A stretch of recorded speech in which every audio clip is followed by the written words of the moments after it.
Today we're going to be ranking the Remembrance boss weapons. Now just recently, over the past couple of weeks, I have been playing through the game with every single one of these weapons, doing a challenge run only using the weapon skills, which honestly for the most part, they weren't even much of a challenge. But these runs actually did serve a great purpose in familiarizing myself with the weapons, because if I made this list a few weeks ago, it would be completely different and probably wrong as well. Because normally when I'm testing out weapons, it's always against like a few different types of bosses and enemies, and obviously going through the entire game is going to be a different experience, so it was very beneficial. But yeah, that out the way, let's just get into it. Starting off with the C tier, because there are going to be no D tier options. Right at the bottom, we have the Giant Red Braid. Now, honestly, I thought this weapon was not going to be that bad until I did a playthrough with it, and it's just downright horrendous. Now, this thing is a whip, which obviously is bad enough. The only positives to a whip is that they have decent range, and they can stagger relatively well. However, if you go up against any enemy that cannot get staggered, which is like 90% of the bosses in this game, it's just not going to be good at all, because they're just as slow as Colossal Swords and they do just as much damage as Straight Swords. They can't get riposte. They do literally less poise damage than a dagger. But this thing being a whip is probably the least concerning part, because its weapon skill, Flame Dance, is just downright horrendous. Now, once again, it's only good against enemies that can get staggered, which is about 10% of the enemies in this game, because against the rest, it's literally a debuff. It's just terrible. You're better off just not using it at all, because it gets stuck in a stupidly long animation for the most part. Reason I said the most part is because the first and the last part of the animation you can cancel, which is borderline useless because the entire middle part is the longest part of the animation, of which you can't do anything about. You have a stupidly long starting up animation. It does terrible damage, and you get 0 hyper armor as well. But like the damage is so bad to the point where like almost every other fire-based weapon skill in the game just does so much more damage, a lot less risky as well, because it's a less animation, despite this thing actually having decent range. But you think the range would actually make it less risky, but no, the fact that you get stuck in a long animation just counteracts anything that it has to do with its range at all. I guess another redeeming factor that it does have is that you can hit through walls, but you know, for 25 FP, I can think of about 30 different weapon skills that perform a lot better than this thing. This is probably the worst whip in the entire game, which definitely is saying something, because whips are terrible. At number 14, we have the Winged Greathorn. Now, this weapon is acquired off the Regal Ancestor. Now, this is going to be a Great Axe, which is a pretty solid weapon class. Unfortunately, it only gets a quality scaling, but a B in Strength and Dexterity is not too bad, I guess, but it does have very high requirements, which is kind of cringe. But its weapon skill, which is Soul Stifler, for 12 FP, does create this aura. There's a pretty small AoE that does actually have pretty bad tracking and actually moves very slowly. But when enemies do walk in towards it, they do take 15% more damage, which is a fine weapon skill if it was like in Dark Souls 3, but in this game where weapon skills just do so much damage and can break the entire game, it's kind of average, and especially when there's so many different types of buffs and debuffs that outperform this thing, just like the Sword of Milos, which weapon skill also debuffs enemies by 15%, and it actually also adds more damage to your weapon itself, which this thing doesn't really do that at all. Now, if its aura actually did the cool damage over time effect, or actually did some decent damage itself, as well as debuff, it probably end up being a lot better, but at the moment, it's not really worth using. Now, getting into the B tier, at number 13, we have the Axe of Godric. Now, this is another quality-based Great Axe, which obviously is not the greatest thing in the world, but this thing actually does have a slightly unique heavy attack to where it has like a cool horizontal swipe, but it isn't that unique because the Crescent Moon Axe also gets the exact same one, and that one can be infused, so it is arguably the better option, because this weapon's skill is I Command Thee Kneel, which for 15 FP you can slam your weapon into the ground a couple of times. That has like an okay AoE, but its damage is not that great, and it is a relatively long casting animation as well. Now, thankfully, you can actually cancel it after the first swing, but after the second swing, it has a long recovery animation to where you're actually going to get hit plenty of times if you use the first 2 swings. Now, the third swing that it actually does get for an additional 15 FP does more damage than the first 2 swings combined, which makes the entire combo really good and actually makes it worth it. However, I don't think there's going to be a boss that actually waits around long enough for you to actually get every single swing off.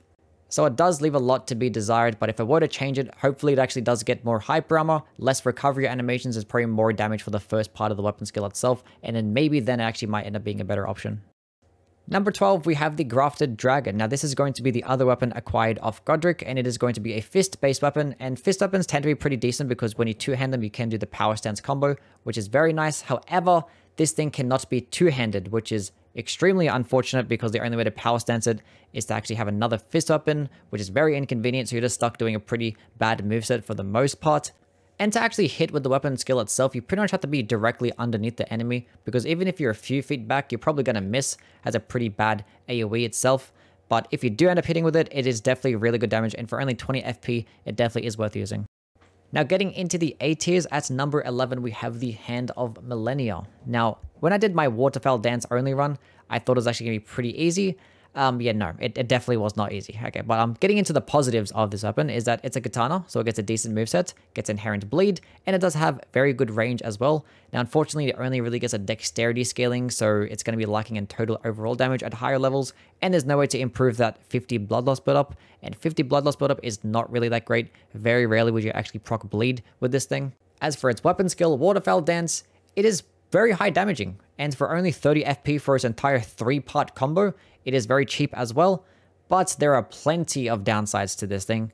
One is that it gets 0 hyper armor. As soon as you jump up in the air, if you get hit one time, you're just going to collapse straight to the ground. You don't just collapse straight to the ground, you like lose your entire stamina bar as well when you do that, which is very upsetting because there's plenty of weapon skills to where you jump in the air and you get like infinite hyper armor, like the Black Knife, Marika's Hammer, Lion's Claw, Dragon King Cragblade, that are pretty much like infinite hyper armor when you jump in the air. But this thing, nope. Problem number 2 is that it actually gets a very long startup animation, and obviously combined with the fact that you have no hyper armor, it's very rare that you actually do get this weapon skill off itself.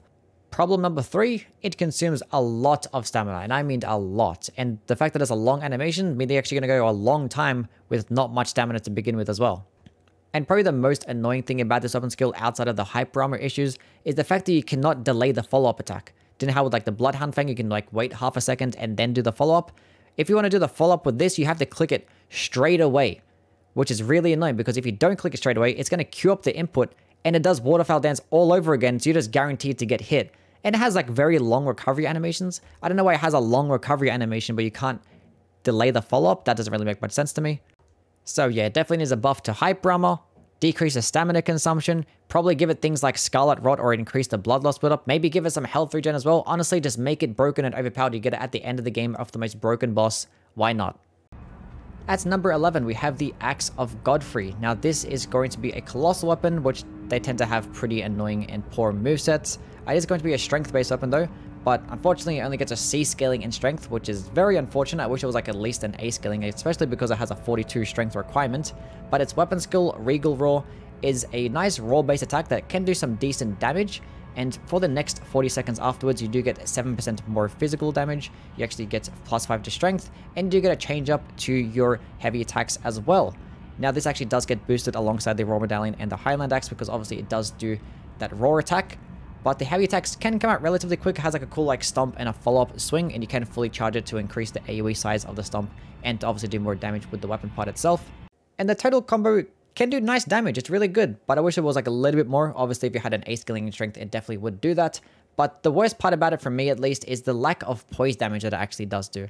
The entire combo with a charged heavy attack doesn't do much poise damage. You think it would, but something like an axe or a hammer that has Lion's Claw will probably end up doing just as much poise damage as the entire heavy attack does, which is silly if you think that that big stomp and follow-up swing would do a lot of poise damage, but it really doesn't do that.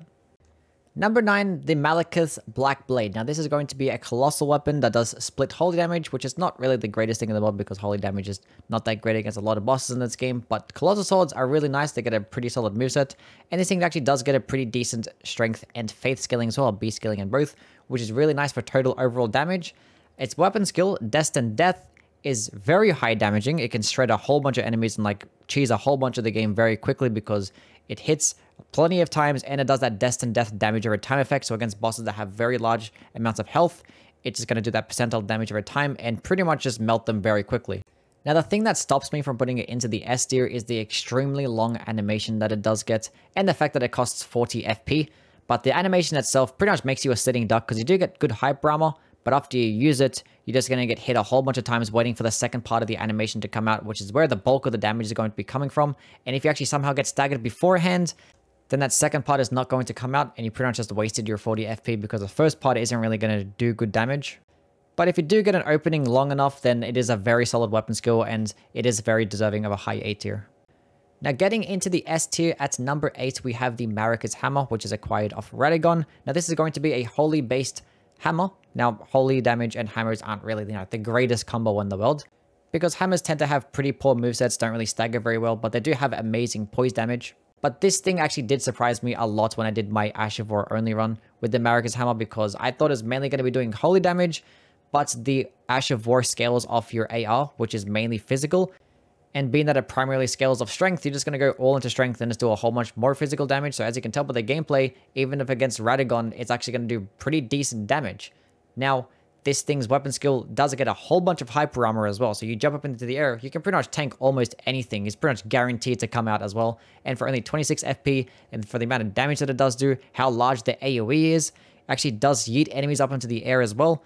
And there's actually two parts to the weapon skill itself. You actually can hit with the weapon and it does the AoE. So if you actually do both of those things, it actually can do very decent poise damage. So it pretty much does do everything. Now the reason that's stopping me from putting it higher onto the list is that it is a hammer and it does do split holy damage, but the weapon skill definitely carries it. Number 7, we have the Starscourge Greatsword. Now this is going to be a strength-based colossal sword that does actually get a little bit of an intelligence scaling, but you're pretty much just best off going all into strength for the most part. But this thing does have the unique interaction of when two-handing it, you do the power stance combo, which obviously is really good because power stancing is amazing, and it just saves you from leveling up a secondary weapon, and it probably saves you on a lot of weight as well. Unfortunately, this means when two-handing it, you don't really get the cool crouching or poking attacks that the regular Colossal Swords get, but it still is really decent. But as for the weapon skill, Starcaller Cry, it is really good. Basically, for 20 FP, you do this roar attack that sucks enemies in, and it does get boosted with things like the Roar Medallion and the Highland Axe. And then for an additional 20 FP, you do it a follow-up attack that does this amazing AoE that just melts enemies, has very good hyper armor, good poise damage. It just does a whole bunch of damage, basically. Now, it might take a while to get to that big follow-up attack, but if you do end up getting it off, which has a decent chance of doing it because you can use it at a distance because it does have really nice range and nice hyper armor, but it definitely is worth it. You can trade out with a bunch of different enemies due to how high the damage actually can get. Now, the things that stop me from putting it a bit higher is probably the first part of the weapon skill consumes 20 FP. I'd probably only make it to consume 10 because it's definitely not worth the whole 20 FP. You can use things like the Carrying Filigree Crest to decrease it by a decent amount, which is nice. Also, the 38 strength requirements cannot be decreased by two-handing because obviously you do the power stance combo. So unfortunately, it does have higher requirements there as well, but it still is a very solid S tier weapon. At number 6, we have the Dragon King's Cragblade. Now, this is acquired off Placid Dusax, and it is a heavy thrusting sword that does get a pretty decent dexterity scaling, but unfortunately no faith and intelligence scalings, meaning that you can't really have great synergy with any other spells, but it still does amazing damage, and heavy thrusting swords have an amazing moveset, probably the best two-handed moveset in the entire game, and it does actually get boosted against dragons as well. But as for its weapon skill, Thundercloud form, for 28 FP, you turn into this cloud basically and you just come crashing to the ground. Now when you're in the cloud form, you actually have a whole bunch of hyper armor. Pretty much you can tank about everything really, and you can fully charge this weapon skill as well to go even further and just probably end up doing more damage. It does actually stun lock very well, and you can posture break things extremely quickly, which is probably the most underrated part about it. Unfortunately, when fully charging it, it actually doesn't work with the Godfrey's icon, nor does it actually work with the Millicent Prosthesis when you're doing that tick damage in the cloud form as well. I wish it did because it probably does lack a little bit more of damage, but the poise damage definitely probably makes up for it in the end. It does actually have some weird hit detection issues as well, like against certain types of enemies, it will just like go straight past them or just whiff as well. And it does have like a slightly long recovery animation to where like you're probably going to get hit after every single time that you use it. But yeah, it still does pretty decent poise damage. It is still a heavy thrusting sword, so it's still going to end up getting an S tier. Number 5, we have the Bastard Stars. Now, this is acquired off Astel, and it is going to be an intelligence-based flail that gets an A scaling in intelligence, which is really nice. Unfortunately, it's a flail, means it has like poor range, poor moveset, especially those heavy attacks. But this thing actually does do more damage against gravity-type enemies, but out of all of the weapons that I actually tested out doing an Ash of War only run with, Bastard Stars was unironically the easiest one. Nebula just destroyed everything. It was incredibly easy to use. Now, it is very similar to the Wing of Astel Ash of War.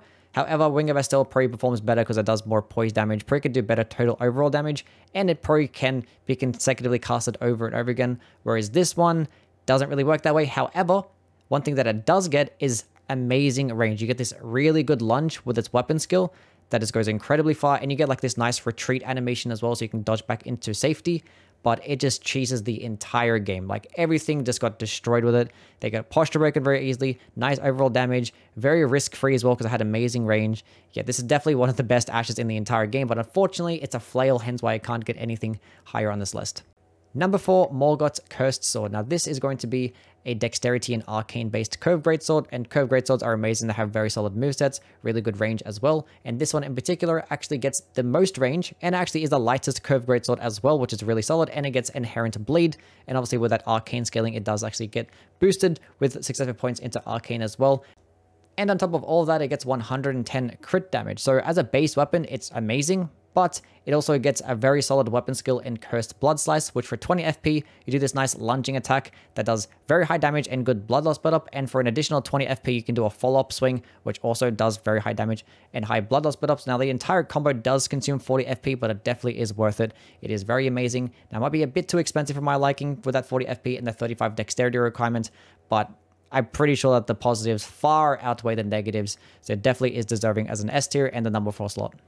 Number 3, the Sacred Relic Sword. Now, you get this one off the Elden Beast, and it is going to be a Faith and Dexterity based greatsword. Scales better with Dexterity, but it is split holy damage as well, which, yes, kind of cringe, and its weapon skill also does pure holy damage and scales purely off Faith, which can be kind of annoying, being that it actually gets a much better Dexterity scaling, but it actually gets better physical, so against bosses that are very resistant to holy, you actually can just use the weapon itself, and it actually does pretty decent physical damage.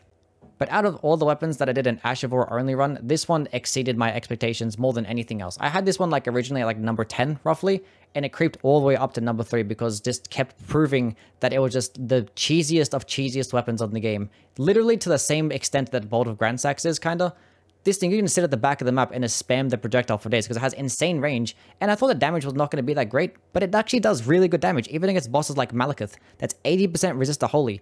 Takes decent amount of damage, which is just insane. Now, if you were to use it against Radagon, probably won't perform as well, but in that case, just use the weapon itself. It is a very solid greatsword that gets very good physical damage.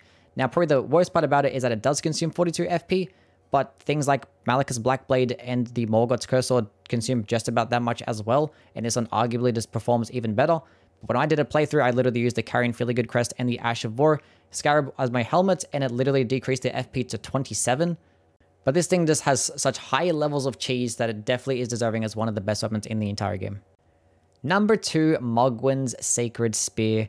Probably to nobody's surprise as to why it gets number 2, because it's an amazing strength arcane weapon that gets very good bleed. It's a great spear, so great spears have amazing movesets, good poise damage as well. You can use them alongside a shield and poke at the exact same time, but its weapon skill is definitely going to be the best part about it. Blood Boon Ritual, which for 20 FP just has this amazing AoE, staggers very nicely, does insane damage and insane blood loss build up, and with every successive attack with an additional 20 FP, you just do even more damage and even more blood loss build up. And as you can tell by the gameplay, it's just shredding enemies. I'm pretty sure I don't really need to go much further as to why this one's amazing. It just is. And then number 1, Blasphemous Blade. I don't think I need to talk about this one much either. It's a fire-based weapon that gets decent scalings, good damage, and its weapon skill is just out of this world. Taker's Flame for 30 FP. You can just have an amazing projectile that can go through enemies, give you health regen, amazing damage. Every single time you get a kill, you get even more health regen. It just cheeses the entire game because it's an amazing projectile. Just keep spamming it for days, and you have a great time. I'm so glad that I don't have to really talk much about these amazing weapons because I don't really have to talk about the pros and the cons because they just have a bunch of pros. It's easy to talk about. Anyway, that's that. That's done. That's the entire list. Let me know what your opinions are down below in the comments. As always, please do like and subscribe, and do follow me on Twitch because I will be doing a bunch more challenge runs in the future as well. I'm live every single day. But yeah, see you in the next one, guys. Bye.